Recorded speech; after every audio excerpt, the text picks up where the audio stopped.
Thanks for staying with us on Smart Money. We're having a very interesting discussion on all the big themes that you need to invest in as we head into the next leg of this bull run with the Nifty at 18,000 this week. Gurmeet Chadha has been with us and he has spoken about many themes. We discussed the first two themes, which is mobility as well as the manufacturing theme, and they'll come up for you on your screen in just a bit.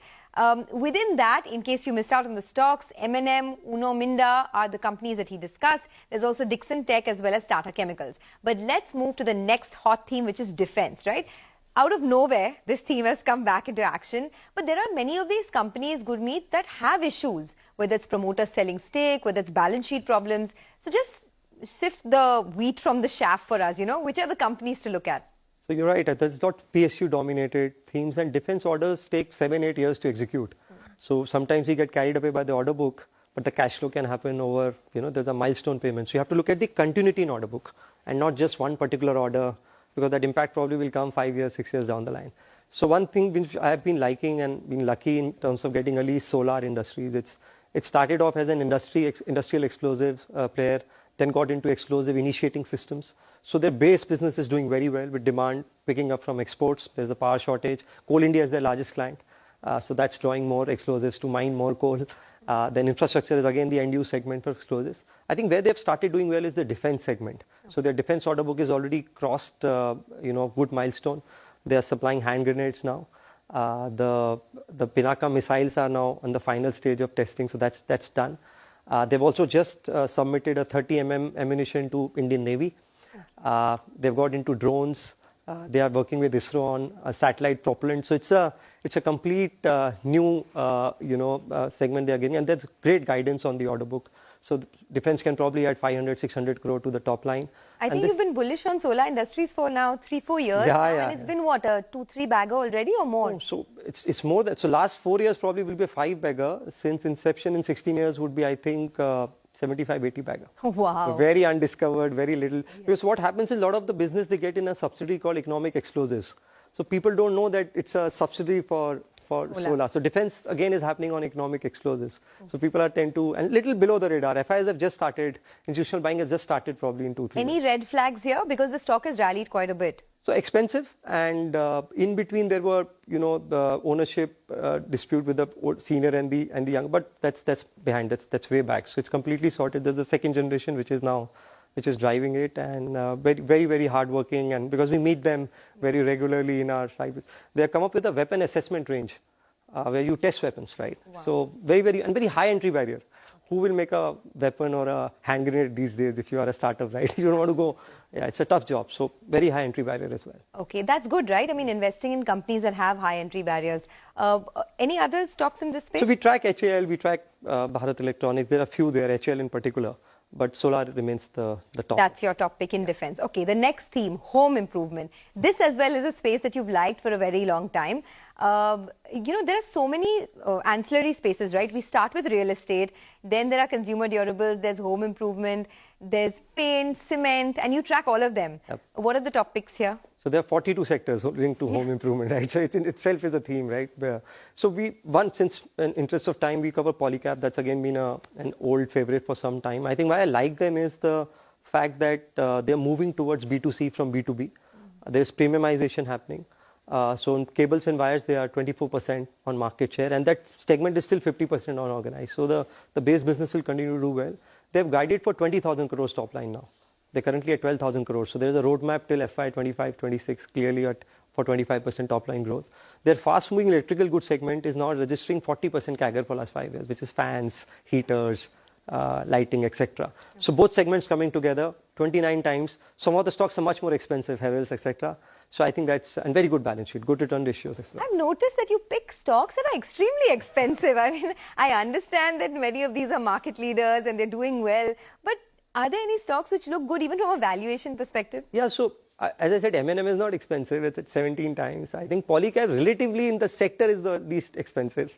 Okay. Your Havells, etc. Others are like 40, 50. Voltas is very expensive. Paints are like 60, 70 Ps. For some reason, Voltas has not done that well. Yeah. Any reason for that? See, I think their institutional business, which is their engineering, is something which has been very erratic in terms of, and then been affecting their working capital. Then there was COVID disruption.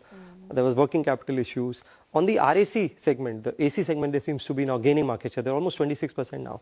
So if they can get this working capital and improve return ratios a bit, I think should. Okay, so that's the fourth theme. Folks, polycab in the home improvement space. The last and final theme is financialization of savings.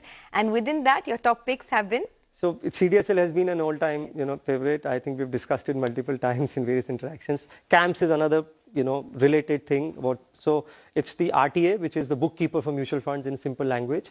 70% market share, duopoly structure, and top 4 out of 5 AMCs deal with CAMS.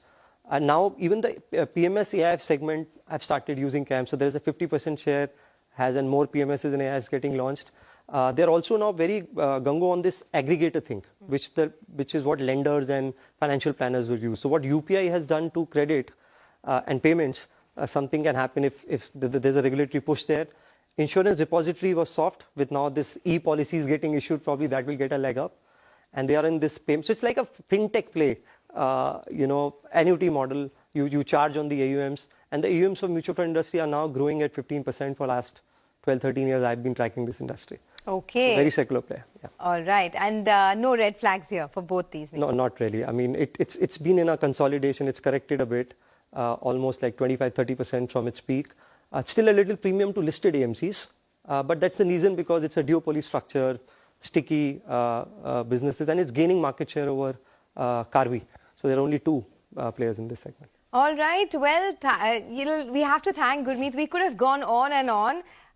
His, wisdom is endless, and of course we'll have to get him on another day. But these are the 5 big themes that you need to look at if you want to capitalize or if you want to sort of grow your corpus.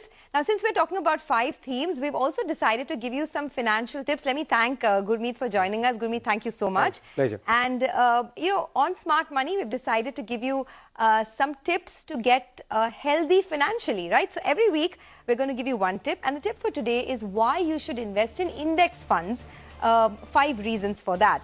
Now, index funds, as we all know, benchmark the index. So it helps you with a well-diversified portfolio. It follows the benchmark index and invests in companies that make up the index. So that's one of the reasons, a well-diversified portfolio. The second reason is safety. It's one of the most secure equity funds because the portfolio consists of quality large and mid-cap index stocks. It's less susceptible to market fluctuations as well. The third reason to invest in index funds is a low fees. Now, passive or index funds charge a fees of around 0.2% versus 1% fees that you would pay if you're investing in an active fund.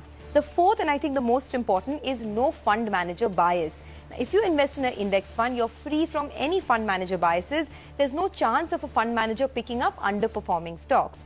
And the fifth and important part of investing in an index fund is steady returns. Now, on an average, the returns in an index fund has been in a range of 13 to 15% in the last 3 years. Now, I saw Gurmeet nodding aggressively, so I want to get a final view from you, Gurmeet, on it. Do you think for an investor who perhaps can't do research, right, index funds is the way to go? Oh, absolutely. It's not about this versus that. I think index should be part of the portfolio. 70% of the funds have found it difficult to beat the index, which is what, so as market becomes more efficient, it becomes increasingly difficult to beat the index. Also, as you rightly said, there is no emotion involved in selecting stocks. So whatever is in the index, and sometimes one part of the portfolio should be emotion-free, free of biases. So that helps, and obviously more cost efficient. And index funds, they keep doubling every 5-6 years, because if you see last 40 years return of sensex, for example, yes, it just doubles every 5.5-6 years. So very, very smooth, no frill. No serious tracking. Sleep peacefully at night kind of investment. So again, in a large cap bit, some parts should go to index funds. Okay, well, folks, that is your financial health tip of the week. And with that, it's a wrap on this edition of Smart Money. Thanks a lot for watching.